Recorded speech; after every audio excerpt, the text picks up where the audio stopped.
Hello everyone.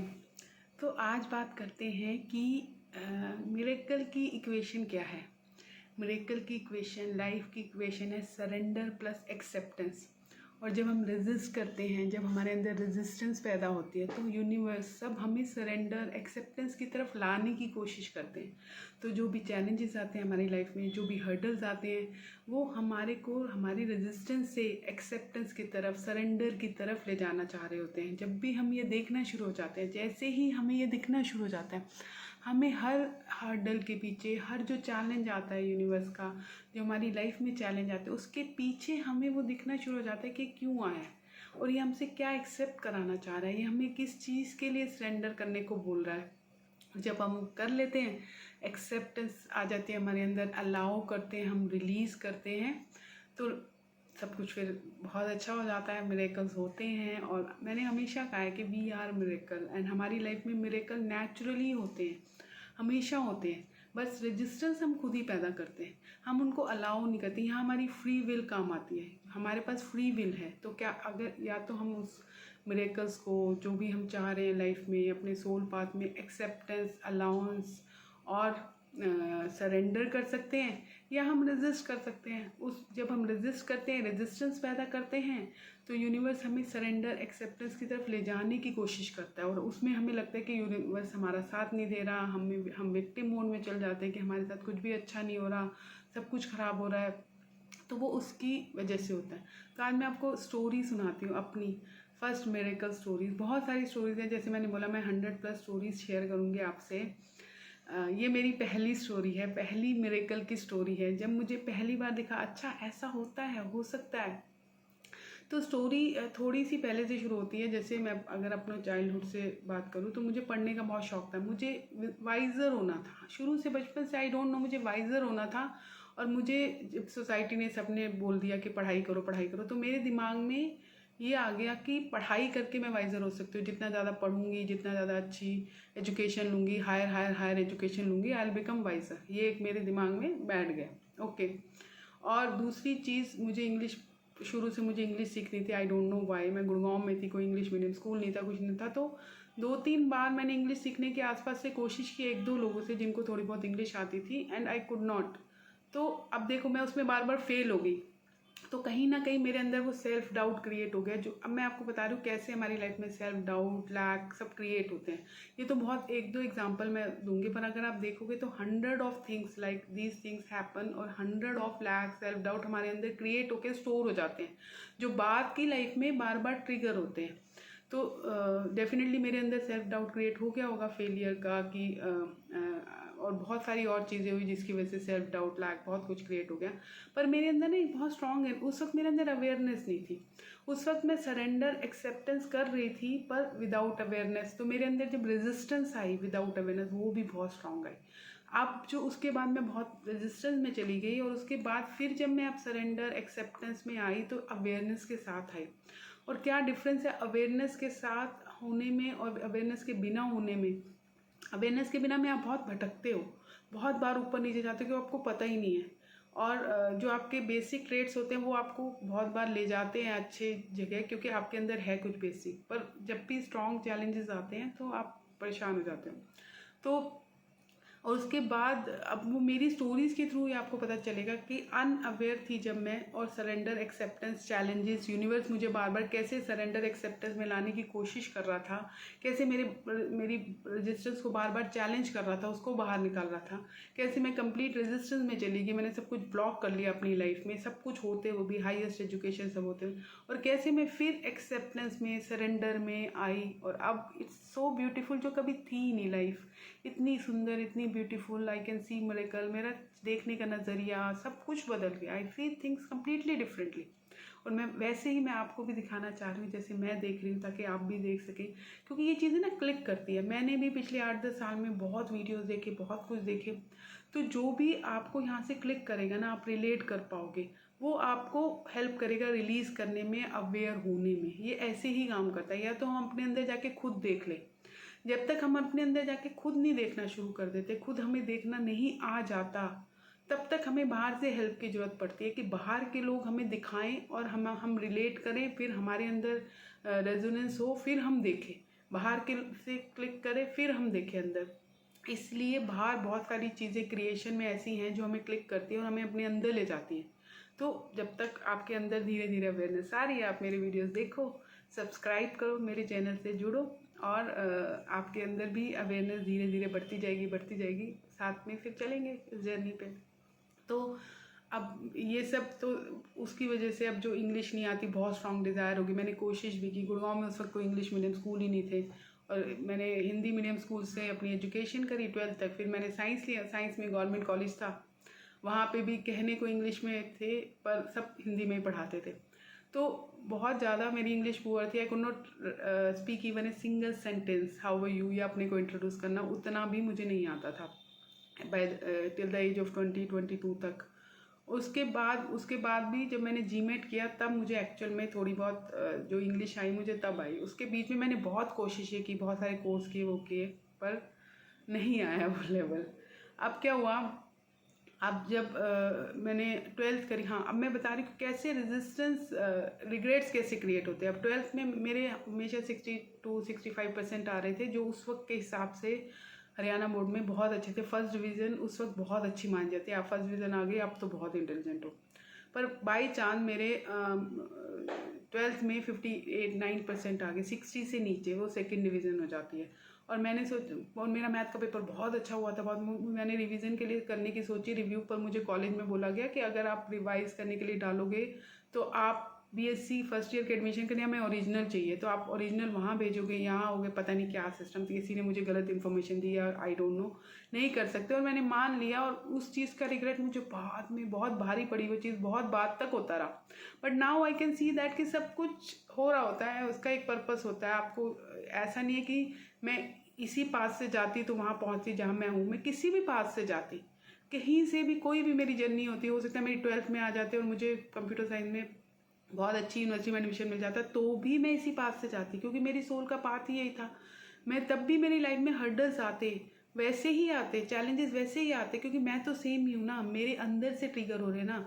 सब कुछ जो हमारे आउटसाइड वर्ल्ड में ट्रिगर होता है वो हमारे अंदर जो पैटर्न होते हैं, जो स्टोर्ड एक्यूमुलेटेड चीज़ें होती है इस लाइफ की, मेजरली पिछली लाइफ की बहुत सारी, उसकी मेजरली इस लाइफ की जो सोसाइटी, उसी से ही ट्रिगर होते हैं। तो मेरे अंदर से मेरे बाहर का वर्ड क्रिएट हो रहा है और मैं ट्रिगर हो रही हूँ, बाहर जो भी आ रहा है उससे मैं ट्रिगर हो रही हूँ, क्योंकि मेरे अंदर है सब कुछ। तो चाहे कुछ हो जाता, चाहे मैं कहीं पहुंच जाती, चाहे मैं टॉप की यूनिवर्सिटी में तब भी पहुंच जाती, तो भी मैंने एंड में ये पहुंचना था। हाँ, रास्ता डिफरेंट हो जाता, फॉर श्योर हो जाता, कोई और रास्ता हो जाता, पर मैं यही ऐसे ही सफ़र करती, ट्रॉमा में जाती और वापस पहुंचती, क्योंकि that is the only way. क्योंकि जब तक, और ट्रॉमा और ये भी जो चीज़ें होती है ना, ये भी अपने हाथ में होती है कितनी लंबी करें। मेरी बहुत लंबी हो गई क्योंकि मेरे अंदर बहुत स्ट्रॉन्ग रेजिस्टेंस थी, मैं एक्सेप्ट ही नहीं कर पा रही थी और मैंने उसको खींचती गई। अगर आप जल्दी सरेंडर एक्सेप्टेंस में आ जाते हो तो आपकी जो ट्रॉमा होते हैं, जो हर्डल होते हैं, बहुत छोटे हो जाते हैं। आप बहुत ज़्यादा सफ़र करने की आपको ज़रूरत ही नहीं है। और मेरा यही मोटिव है इन वीडियोज़ के थ्रू, इस चैनल के थ्रू, कि लोग सफ़र ना करें। कोई ज़रूरत नहीं है सफ़र करने की, लोग ट्रॉमा में ना जाएं, और जाएं भी तो बहुत जल्दी निकल आएँ। जो मैंने सफ़र किया इतना ज़्यादा, वो पर्सनल लेवल पे, मेंटल इमोशनल लेवल पे, बाहर की लाइफ मेरी बहुत अच्छी चल रही थी, सब कुछ बहुत अच्छा, बहुत अच्छी जॉब, बहुत अच्छा एजुकेशन, सब कुछ बहुत अच्छा। मैं अंदर सफ़र कर रही थी, जो बाहर दिखनी भी नहीं रहा था शायद किसी को, सबको वो दिख रहा था जो मैं थी उस वक्त फिजिकल आउटसाइड वर्ल्ड में। तो ये सब चीज़ें तो मैं चाहती हूँ बाकी लोग ना करें, क्योंकि अब मुझे समझ में आ गया है कि ज़रूरी नहीं है आपको सफ़र करना इतना लंबा टाइम, ज़रूरी नहीं है। हमारी फ्री विल है, हम जल्दी निकल सकते हैं, हम वो कर सकते हैं। अगर सरेंडर एक्सेप्टेंस में आ जाए, जितनी ज़्यादा रेजिस्टेंस कम करेंगे अपनी लाइफ से, उतनी ज़्यादा सफरिंग कम होगी, ख़त्म ही हो जाएगी। रेजिस्टेंस ख़त्म होगी, सफरिंग ख़त्म हो जाएगी, मार्क माई वर्ड्स। तो उसके बाद क्या हुआ कि अब मैंने बीएससी करा और मुझे उसके बाद एमसीए करनी थी, मास्टर इन कंप्यूटर एप्लीकेशन। पर उस वक्त कोई अवेयरनेस नहीं थी, क्योंकि मेरे ब्रदर ने एमसीए करी थी, तो मुझे तब से था कि मुझे कंप्यूटर्स में कुछ करना है। पर गुड़गांव में थे, कोई अवेयरनेस नहीं थी, कुछ नहीं पता था, टेस्ट कैसे होते हैं कुछ भी नहीं पता था, कोई नॉलेज नहीं थी, कोई इन्फॉर्मेशन नहीं थी, गूगल सब तो तब होता नहीं था। तो अब उसके बाद क्या हुआ कि एमसीए के लिए कुछ जगह भरा, तो पर वहाँ पे जब गए तो टेस्ट, हम 5-6 गर्ल्स थी तो कॉलेज की, बाकी सब बीएड कर रही थी, सारी कॉलेज की लड़कियाँ बीएड में, बस हम 5-6 लड़कियाँ थी जो कंप्यूटर साइंस करना चाह रही थी। अब वो क्या हुआ कि 2-3 जगह गए पर वहाँ टेस्ट आया। टेस्ट तो कभी पता ही नहीं था ऐसा भी टेस्ट होता है। हमने तो कॉलेज के ही टेस्ट करे थे, मैथ के जो बड़े बड़े क्वेश्चन वाले या ऑब्जेक्टिव टाइप क्वेश्चन और टाइम लिमिटेड, और इंग्लिश तो वैसे ही बिल्कुल ही कुछ नहीं थी इस टाइप से। तो कहीं हुआ नहीं, किसी का नहीं हुआ, मेरा नहीं, किसी का नहीं हुआ। हम 6-7 गर्ल्स थी, किसी का भी नहीं हुआ।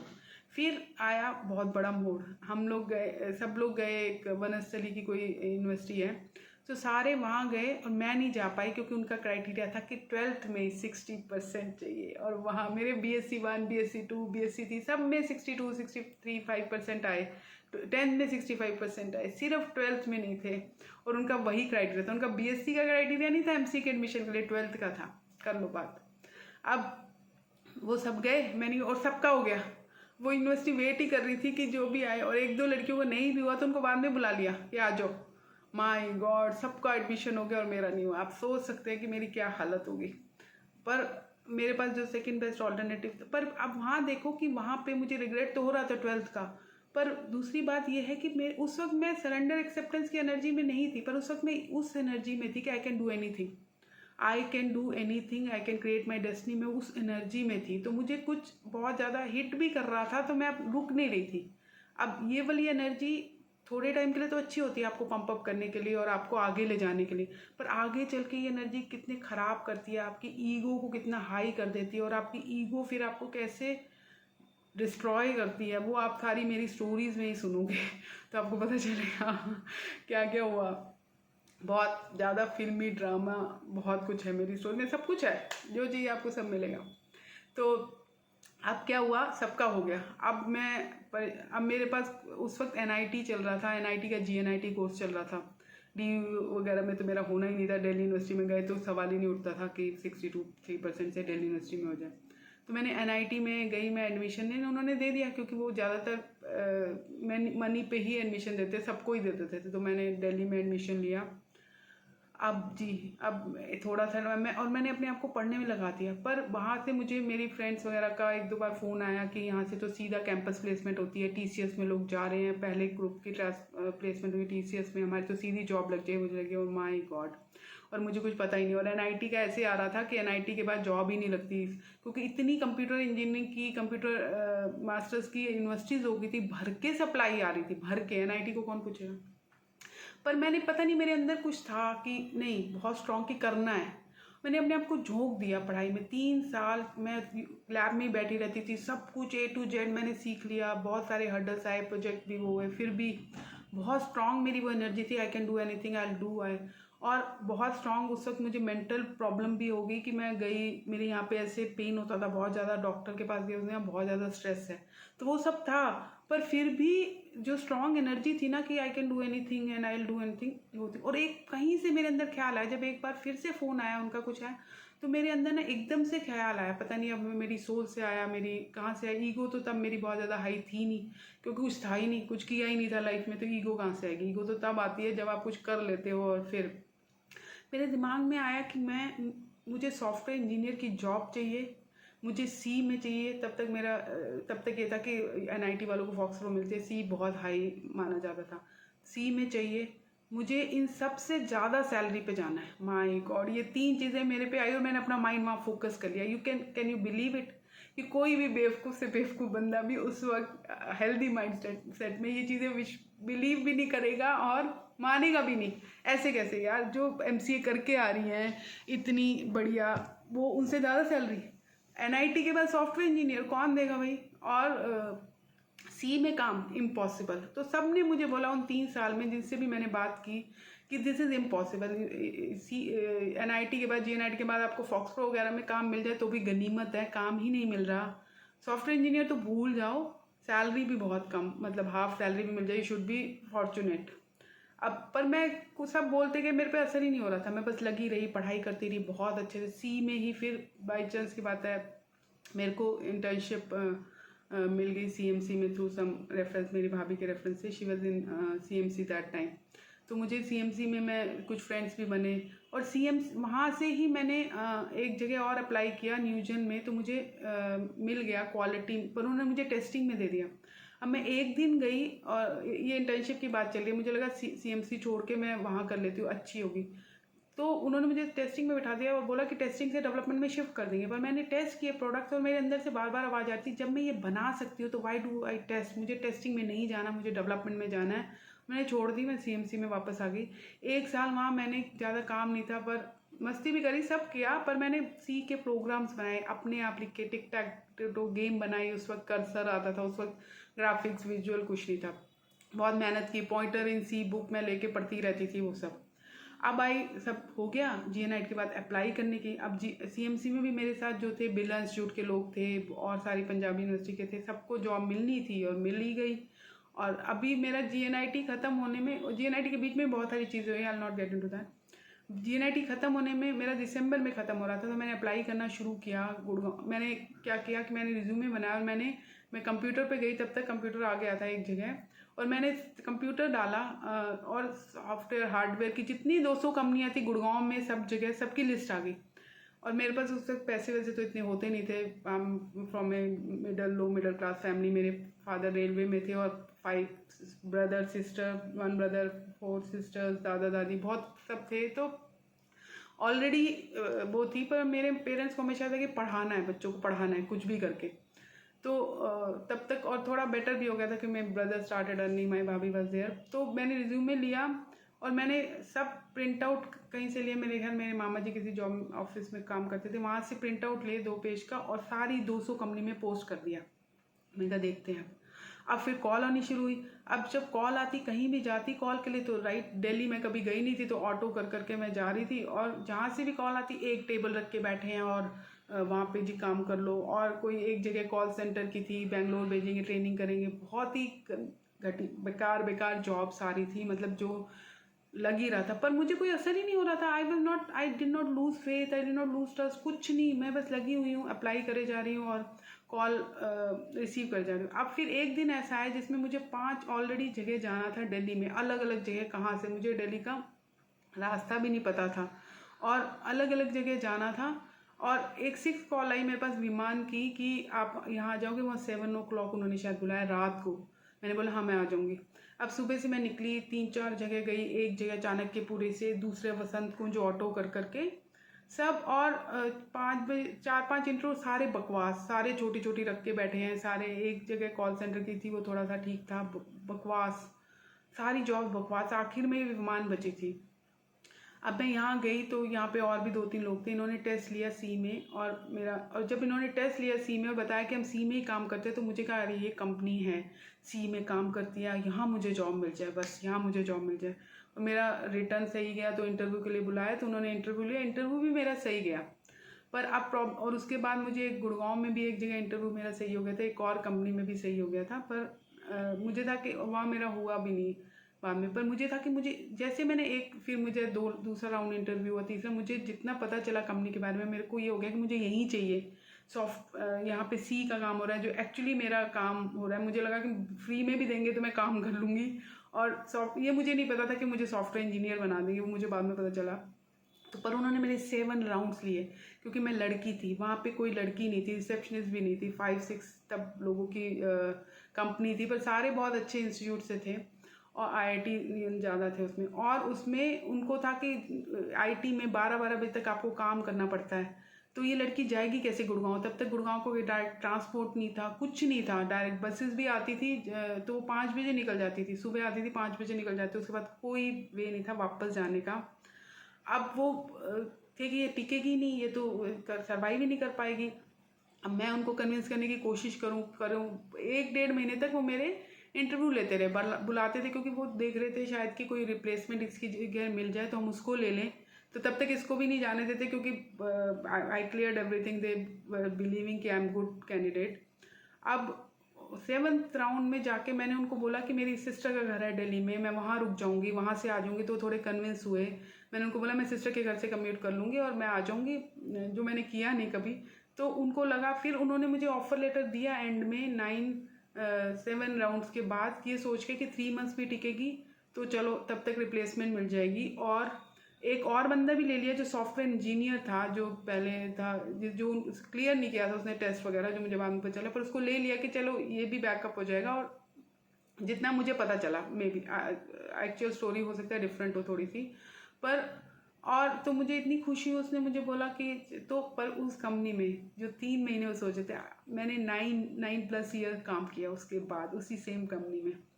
तो that kind of commitment I always had. तो उसके बाद तो उसने मुझे बोला, आई वॉज सो हैप्पी कि हाँ आप ज्वाइन कर लो February 1 से 2 से आप ज्वाइन कर लो। I was so happy. दिसंबर में मेरा ख़त्म हो रहा था और जनवरी हो गया था, तो फरवरी में मैं ज्वाइन कर रही थी। I was so happy. अब मैं बहुत ही खुश, और उन्होंने उस वक्त रात के 8-9 बज गए थे जब तक मैं उनसे निकली। और तब मेरे डायरेक्टर ने मुझे बुलाया, very gem of a person. Okay, तो मेरे डायरेक्टर ने मुझे बुलाया, उसने पूछा सब, तो मैंने कहा ठीक है। मैंने ऐसे ही पूछ लिया, तब तक मैंने सैलरी पूछी नहीं थी कि कितनी सैलरी होगी। तो उन्होंने बोला कि 1 lakh per year, 8,000 per month. मुझे विश्वास ही नहीं हुआ, पर मैंने, क्योंकि मैं जल्दी में थी, बहुत एक्साइटेड थी, बहुत वो थी, तो उन्होंने बोला, मुझे लगा मैंने कुछ सुना, उन्होंने कुछ बोला, मुझे ऐसे लगा।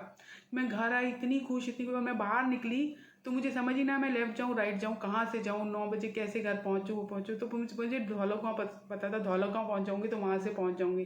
तो ऑटो लेके मैं किसी तरह 10 साढ़े 10 बजे घर पहुँची, और मैंने कहा कि मुझे मिल गई job. I was so happy, I was over the moon. तो मैंने जब सैलरी बताई 8,000, मेरा ब्रदर उस वक्त ह्यूक्स में था, उसने बोला हो ही नहीं सकता, 8,000 हम ह्यूक्स के लोगों को देते हैं, स्टार्टिंग सैलरी है, तो कैसे हो सकता, हो ही नहीं सकता। और मैंने भी सोचा कि शायद मैंने गलत सुना है, कैसे हो सकता है। फिर मैं जब, तब तक उन्होंने मुझे कोई ऑफर लेटर नहीं दिया था, तब भी वो सोच रहे थे कि शायद 1.5 वीक था उसके बीच में, कि तब तक देख लेंगे या कुछ बोला था उन्होंने मुझे। कोई ऑफर लेटर नहीं, कुछ नहीं। उन्होंने कहा जब आओगे उसी दिन बनाएंगे।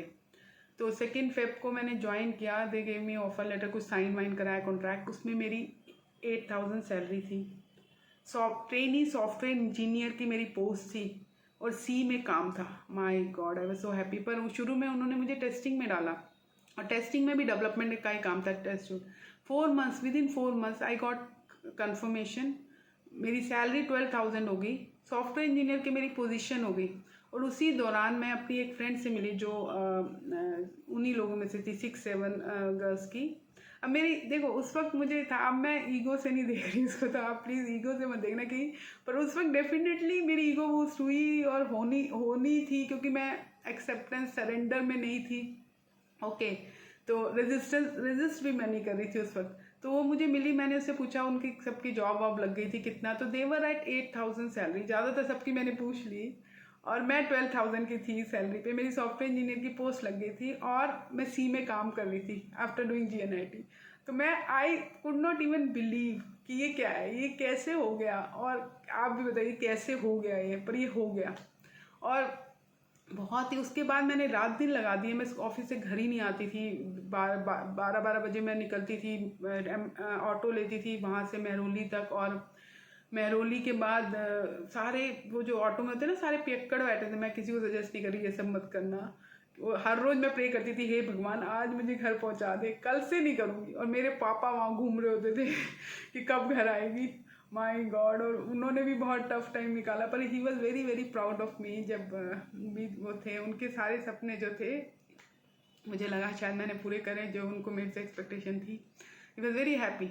मेरा जो जब प्रमोशन हुई सेकेंड टाइम, तो 2-3 दिन वो एक चेयर पे बैठ के वो लेटर लेके ही बैठे रहते थे, कि देखते रहते थे कि जब मैं प्रोजेक्ट लीड बनी थी, कि वो लेटर उन्होंने छोड़ा नहीं 3 दिन। With he was so happy. तो और मेरे पेरेंट्स का भी बहुत बड़ा हाथ है मेरे यहाँ तक पहुँचने में, और मेरे वहाँ तक जॉब पे पहुँचने में भी, क्योंकि दे ऑलवेज एनकरेज कि पढ़ो पढ़ो, कुछ करो लाइफ में, जॉब करो, कुछ करो। मेरे पेरेंट्स ने बहुत, they have done a lot. सबके पेरेंट्स करते हैं, पर आई एम वेरी ग्रेटफुल।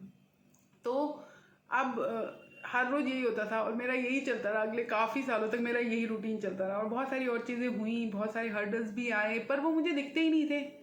मुझे कुछ दिखता ही नहीं था, काम के अलावा कुछ नहीं मुझे दिखता था। और रात दिन 2 साल के अंदर I was senior software engineer, और तीसरे साल में मैं प्रोजेक्ट लीड थी। पर वो प्रोजेक्ट लीड की जो कहानी थी ना, वो बहुत रेजिस्टेंस के साथ आई थी। उसके बाद कैसे मेरी ब्लॉकेजेस शुरू होगी, कैसे मैं बहुत ज़्यादा ईगो में चली गई।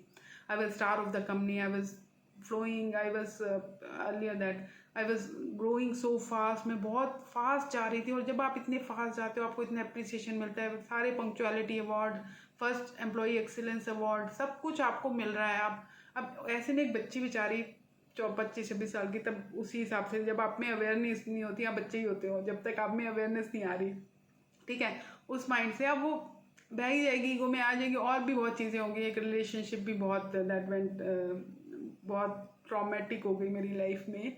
तो इतनी सारी चीज़ें होगी तो बनता है कि हट गए ट्रैक से, और लाइफ भी प्लान कर ही रही होगी कि हाँ इसको सरेंडर में लाना है, एक्सेप्टेंस में लाना है। बहुत रेजिस्टेंस थी मेरे अंदर, बहुत ज़्यादा रेजिस्टेंस थी, माय गॉड। तो सरेंडर एक्सेप्टेंस में तो लाइफ लाएगी, यूनिवर्स लाएगा ही लाएगा। जो भी कर लो भैया कर लो, आपको सरेंडर एक्सेप्टेंस में लाएगा यूनिवर्स। आपकी सोल की डिज़ायर है वो, आपकी सोल की बात है। लव की एनर्जी से हम आए हैं तो, और मिरेकल्स होते हैं जब हम सरेंडर करते हैं, एक्सेप्टेंस करते हैं। तो ये मेरा सरेंडर था, एक्सेप्टेंस थी, रेजिस्टेंस नहीं थी, अननोइंगली था। पर जब तक ये मेरे अंदर था ना, और मेरे अंदर बहुत स्ट्रांग थे, और मैं हार्ट पे सेंटर थी, बहुत ज़्यादा गिविंग थी, बहुत ज़्यादा केयरिंग थी, बहुत ज़्यादा पाइसियन हूँ मैं, तो बहुत ज़्यादा इमोशनल, एक्सट्रीमली इमोशनल, ये सारी चीज़ें भी थी मेरे में। तो मैं हार्ट पे सेंटर थी, मैं माइंड में अभी तक गई नहीं थी। तो चीज़ें हो रही थी मेरी लाइफ में आराम से।